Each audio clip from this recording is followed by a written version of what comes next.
है। और इसके बाद वर के भी 5 वाक्य हैं। हाँ बोल दें 5 वर महोदय जी हमारे कह रहे हैं कि ठीक है, मैं कन्या का वचन तब पालन करूंगा कि जब हमारे वचन का वो भी पालन करेगी, वचनबद्ध होगी। और तो वर महोदय पहले वाक्य में कह रहे हैं, क्रीड़ा शरीर संस्कार समाज तो दर्शनम हास्यम पर गृहयान त्यजेत प्रोषित भर्तिका। यानी वर महोदय हमारे ये कह रहे हैं कि हे प्रिय, अगर मैं घर पर रहूं तो आप शौक करिए, श्रृंगार करिए और हर कार्य करिए। अगर मैं घर पर न रहूं तो आप इससे मुख मोड़ लेना होगा, पराये घरे आपको नहीं जाना होगा, पराये पुरुष से बात नहीं करना होगा। और कहने का तात्पर्य होगा कि आप इस कार्य से मुख मोड़ लेना होगा। और दूसरी बात, यहाँ देखिए हमारे वर महोदय एक शब्द बोल रहे हैं, क्रीड़ा शरीर संस्कार।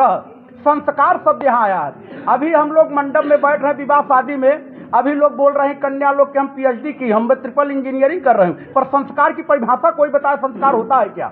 पर देखिए गौर करिए कि यही माता जानकी कि जिस समय उत्तरायण से दक्षिणायन गई थी, पर वह बात कर रही थी तो कैसे, कहती न धरोट कहत बय देही, कहती न धरियोट कहत बय देही, और सुमिर अवधपति परम स्नेही। कहने का मतलब माता जानकी पराये पुरुष से बात करती थी तो तिनका का ओट देकर के बात करती थी। तो कहने का मतलब ये हमारे वर महोदय जी कह रहे हैं कि आप पराये पुरुष से बात करिए या पराये घर जाइए तो अपने लज्जा में रह करके पराये पुरुष से बात करिए। पर यह सामाजिकता आज समाप्त हो गई, ये समझ में नहीं आ रहा है कि कौन पुरुष है या क्या पति है या कौन मित्र है। तो कहने का मतलब यह है कि हमारे वर महोदय जी का ये पहला वाक्य है। और दूसरे वाक्य में क्या कह रहे हैं, कह विष्णु वैश्वान साक्षी ब्राह्मण ज्ञाति बांधव पंचम ध्रुव मामलोक्यम साक्षी ममागत।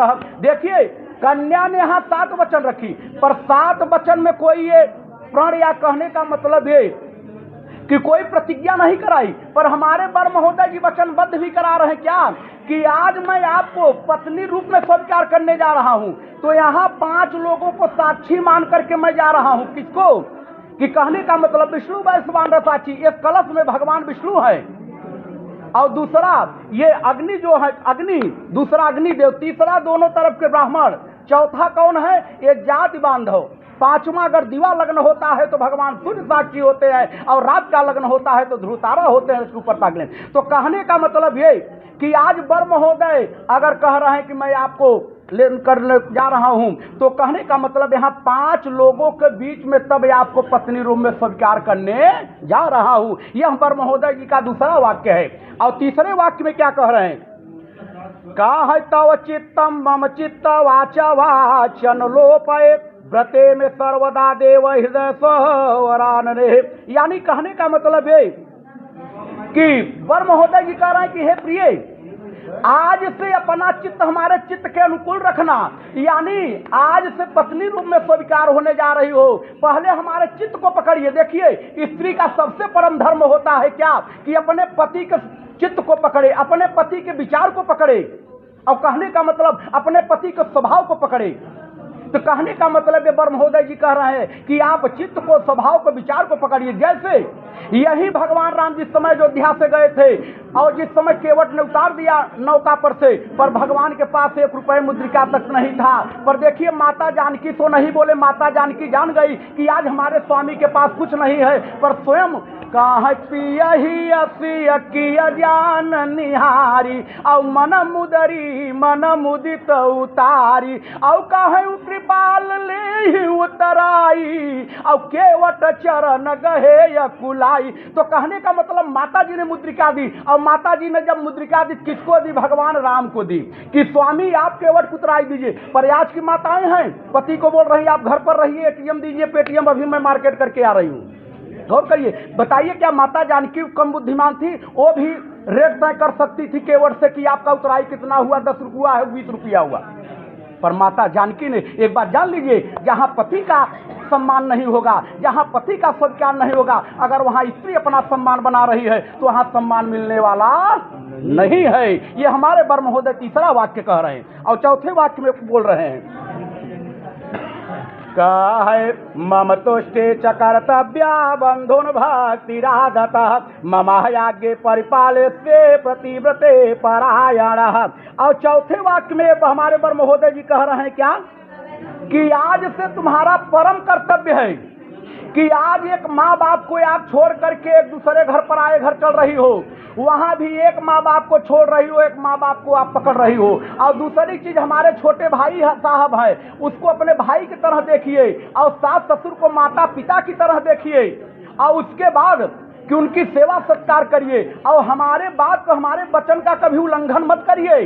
और कैसे, कह सास ससुर गुरु सेवा करी हूँ, कह सास ससुर गुरु सेवा करी हूँ, और पति रुक लखिया यसु अनुसर हूँ, और यही ते अधिक धर्म नहीं दूजा, और सास ससुर गुरु ससुर खुद पूजा। तो कहने का मतलब है कि आज से जिसमें हमको प्रसन्नता हो वही कार्य करिए। हम कुछ कार्य कर रहे हैं, आप कुछ कार्य कर रही हो, तो कहने का मतलब कि हमारे सत्कार के अनुसार चलिए, हमारे इच्छा के अनुसार चलिए। आप में हमारे बात का खंडन और जो मैं आपसे कहूँ उसको अपने तक रखिए, किसी दूसरे में शेयर, यानी कहने का मतलब दूसरे को बात को बताना नहीं। ये हमारे वर महोदय चौथा वाक्य कह रहे हैं। और पांचवें वाक्य में देखिए, बड़ा ऊंचा शब्द हमारे वर महोदय कह रहे हैं, क्या, बिना पत्नी कथम धर्मम आश्रमण प्रवर्तते तस्मात् त्वमं विश्वस्ता भव मामांगने। यानी पांचवें वाक्य में वर महोदय जी कह रहे हैं कि बिना पत्नी कथम धर्म। कि देखिए, अभी ये दोनों वर महोदय भी गृहआश्रम में नहीं गए, आज से गृहआश्रम में प्रवेश कर रहे हैं, अभी ये गृहआश्रम में नहीं गए। और गृहआश्रम जो होता है वो बिना पत्नी का कोई कार्य पूरा होने वाला नहीं है, चाहे अनुष्ठान हो, यज्ञ हो, कोई भी कार्य करिए, बिना पत्नी का वो पूरा होने वाला नहीं है। और कह रहे हैं कि इसलिए विश्वास पात्र बनिए। देखिए, विवाह शादी क्या होता है, विवाह शादी एक रथ के दो पहिए हैं वर महोदय, वर और कन्या। जैसे अगर दोनों रथ की पहिया सही है तभी वो रथ दौड़ेगा। तो कहने का मतलब विश्वास पात्र बनिए। ये जो शादी होता है विश्वास पर होता है, और जहां विश्वास समाप्त हो गई वहां शादी का कोई मतलब नहीं रह जाता। और दूसरी बात ये कह रहे हैं कि भव मां मंगनी। इसलिए देखिए, स्त्रियों को न बहुत पूजा करने की जरूरत है, न बहुत पाठ करने की जरूरत है, न बहुत गंगा स्नान करने की जरूरत है। पत्नियों के लिए केवल एक धर्म है हमारे सनातन धर्म में, क्या, कहाँ एक ही धर्म एक ही व्रत ने मां, कहाँ एक ही धर्म एक ही व्रत ने मां, और काय वचन मम पति पद प्रेमा। अब आप रोज कलप बात कर रही हो, आप रोज व्रत रही हो और पति के बात एक भी नहीं मान रही हो, तो उस व्रत करने से क्या मतलब है, वो कलप बात करने से क्या मतलब है। इसलिए आप व्रत पूजा कम करिए, पर पति के वचन का उल्लंघन मत करिए। ये हमारे वर महोदय कह रहे हैं पांचवा वाक्य है। अब गुरुजी भी बोले कन्या का हम वर के, तो अब ये कैसे स्वीकार किया जाए कि वर और कन्या दोनों स्वीकार किए। हमारे पुराण में कहा गया है मौनम स्वीकार लक्षणम, यानी वर महोदय दोनों मौन है, इसका मतलब दोनों स्वीकार कर लिए। बोले पार्वती पतये हर हर महादेव।